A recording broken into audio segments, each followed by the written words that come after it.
Hello and welcome to a face trainer documentation video using the ZRT Face Trainer package. Okay, so ZRT Face Trainer is a revolutionary new algorithm. It's a cloud-based facial training package developed by Ziva Dynamics to create ultra photorealistic, hyper-realistic facial rigs that are trained in cloud for any of the base rig that you want or you provide. So basically, to get the access for the ZRT Face Trainer, the Ziva real-time Ziva rapid face trainer, you need to click on the request access from their website. Okay, so once you have the access granted, you will be directed towards the Ziva Dynamics store, where you can get started with the face training. To begin with, you will need to carry out the process of downloading the face preparation package. So it's a zip file that you will download, and once extracted, it will include these files.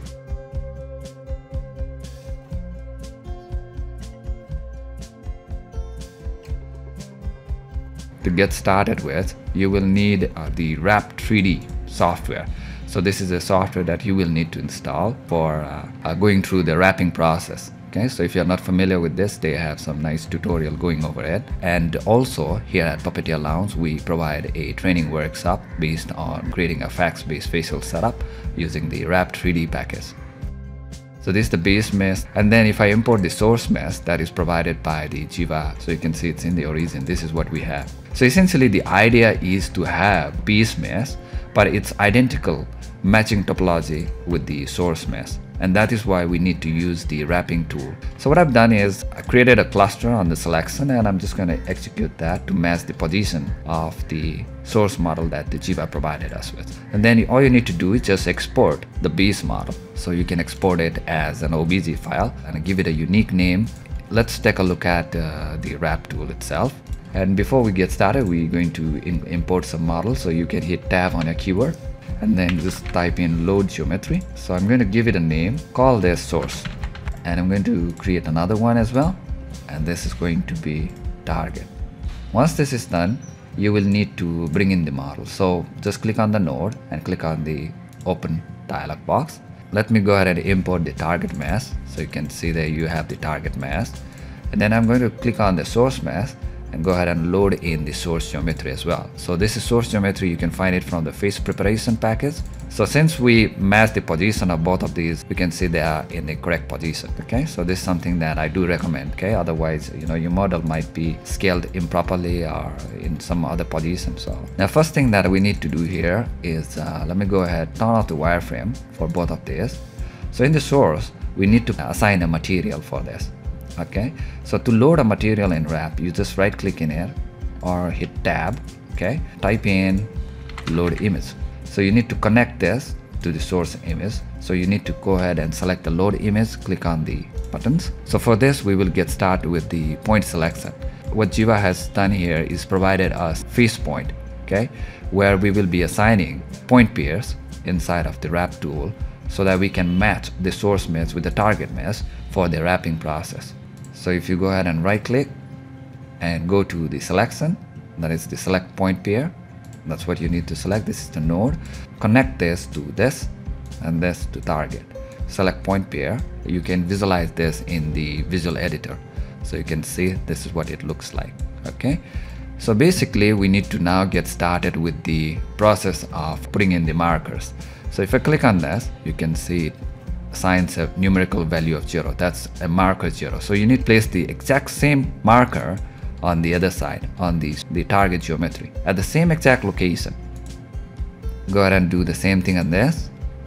There you go. So this is the process. So you can see assigning 0, 0. So that will be how the wrap tool will be wrapping based on these numerical values. These are like identifiers. So let's say, for example, if I click on this and place it over here, the 1, you can see it's now going to match this surface to this surface, match this surface. So it doesn't really work this way, right? So we need to make sure that they are placed in a correct position like this. So for example, you go ahead and place on this and this. So you need to be placing these identically as well. You don't want that number 2 are not matching. Number 3 and number 3 is not matching. So basically they need to be in the correct position. So there you go. Just go ahead and click on the point and place the marker, right? So I'm just going to speed up the workflow, start placing the markers.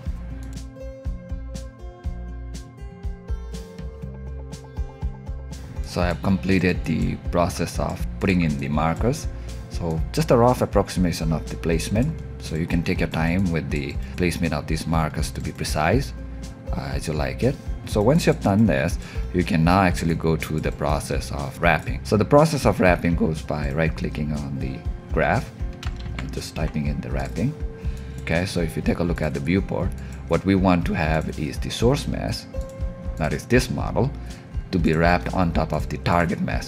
So let's get started by wrapping it, the select point pairs. So let me go ahead and put it in there so you can see it's color coded. Click on the source mesh, put it in there, and then the target in there. So we need to make sure that the inside of the eyeball and inside of the mouth cavity, they are not wrapped.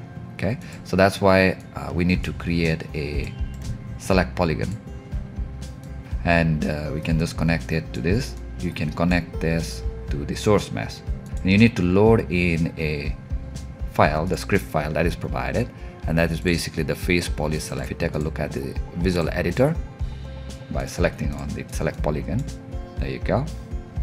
So you need to click on the load, and basically you can see it has loaded to make sure that those the surface, like the inside of the eyes and the inside of the nostril, let me go ahead and load it again, and the mouth is not wrapped. So if you go to the viewport now, you can get started with the process of wrapping. You just need to select the wrapping node and click on compute. So there you have it, the wrapping is done. So if you take a look at it, if I just close these bulbs, so you can see the new model, it has the identical same topology as the source mesh, but it has been wrapped onto our target mesh. But there are some places that it needs to be fine-tuned, like these areas which has been pinched here and there. So we need to clean those up, and this is where we're going to use a new node called brush. So the wrapping tool provides us with a brush node where you can actually clean up the geometry. So what we are going to do is basically connect the wrapping to the first input. Then we will be connecting the second input to the source mesh, and the target mesh to the second input. So you can see the target mesh is the second input, the first input is the output from the wrapping, and then we will be using the third input to be the source geometry, as you can see, going to be the source mesh. So we have the reference geometry, we have the source geometry, and we also have the basically the output from the geometry.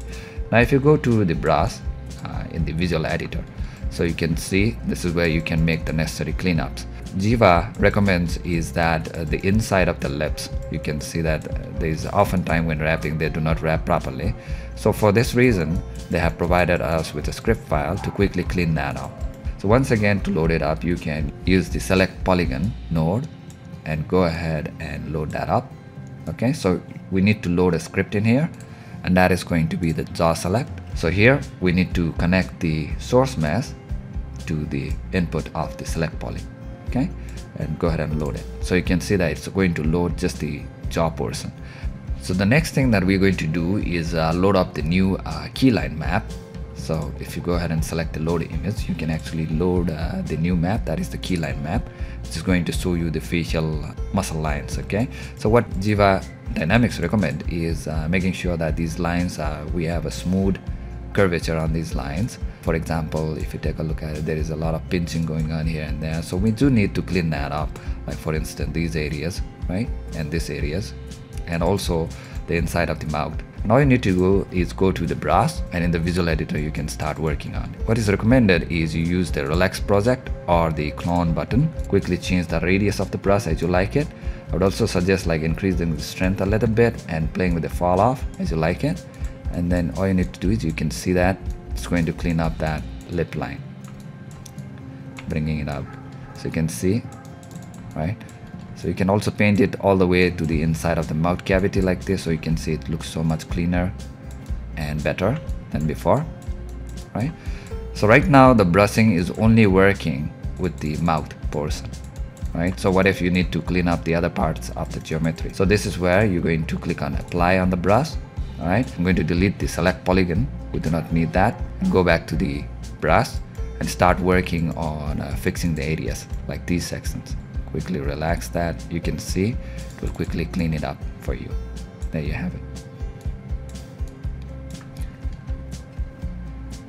So you can use the visual texture that is provided You can see there are some jaggedy lines going on in here, so go ahead and clean that up.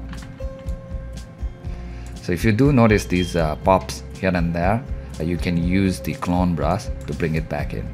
Okay, so there you go.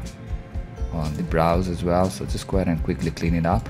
Don't overdo it, just making sure that we have a nice, like a smooth line going on with these textures. Okay, so overall it's looking pretty good. So you can see I need to paint on this region as well, and in doing so it's actually bringing out these inner geometry, which doesn't look quite good. So using the clone brush, I'm going to dial that in. Okay, so I'm going to use the relax, increase the radius a little bit and start playing with this.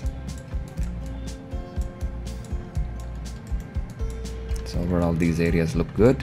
So you can see the wrap tool has done a very nice job of wrapping, but obviously there are these problem areas which needs to be cleaned up, and this is where the brush node comes into play. So even work on the back side, the head. So if you want, you can work on the symmetry if your model is symmetrical, but in this case our model is not symmetrical, so I'm not going to use any symmetry on the brush. There you go. Once you're happy with this, you can now get started with checking if the model is working. Okay, so to check this, you need to create a blend step node, right, from the source mesh to the wrapped output mesh. So first thing first, I'm just going to go to the brush node again, make a slight, you can see that in the viewport it doesn't make the adjustment, right, but only in the visual editor. This is because you need to click on apply, and that will be reflected. If I turn off the wrapping, you can see the difference that we have made by cleaning up the geometry. So the next thing is creating a blend step node. We're going to test the blend step. Okay, so you can go ahead and connect the source and the output from the brush. You can see this is what it looks like. So if I dial in the blend step node, you can see so far so good. So you can take a look at the textures. If they are working fine, if everything is looking good, that's totally fine. Okay, so the next thing that we need to do is just export this model, and to export it we're going to create a new node called save geometry. Save the files to a separate directory. Okay, and just go ahead and save that, and once you're done with this, you go ahead and click on compute frame to save the file. So now you need to go to Maya and check if everything is looking good. So I've just imported the output from the wrap 3D source, and you can see that the base model, this is the wrapped model, and this is the source model. So if you quickly check it by creating a blend set, you can see it should work, right? There you go. First thing that we're going to do is just increase the resolution on the model. So go ahead and add smooth, and in the option box we need to make sure that the add division is exponentially and division level is 1. And we're going to do the subdivision by doing an open subdiv catmull class. Next thing, I would like to transfer some attributes from our base model to the wrapped model. Okay, so you just go ahead and select the base model, shift select the wrapped model, and if you go to the modeling menu set, I'm going to go ahead and click on transfer attributes, and this is what we're going to transfer. Okay, so by default this is the options that we have. So we're going to make sure vertex position is on and everything else is turned off. Vertex normal, the UV set and color set, and we're going to make sure the sample space is local, and the other thing, the mirroring and the closest point. That's pretty much it. If you go ahead and click on transfer, it should transfer the information, the necessary information from the original mesh to the wrap mesh. So you can see that is the transfer attribute node. Go ahead and delete the history on this again.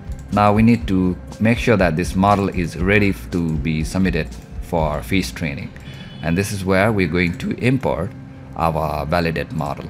Go ahead and import it. So this is what it looks like. Okay, this is basically a subdivided mesh, and to check if this is ready for submission is to create a blend step node on this model and create a blend step node. So if I click on the blend step node and select it and load it, it should work. See, the process of wrapping and creating the base mesh is completed. So now you can submit this for face training. Make sure delete the history and then export it as an FBX file. So not an OBJ file, it's an FBX file. Just go ahead and export, give it a nice name, and you're done. Go back to the Ziva portal, So to submit the file, you need to click here to browse, go ahead and select it and just click on open, and it should be submitted.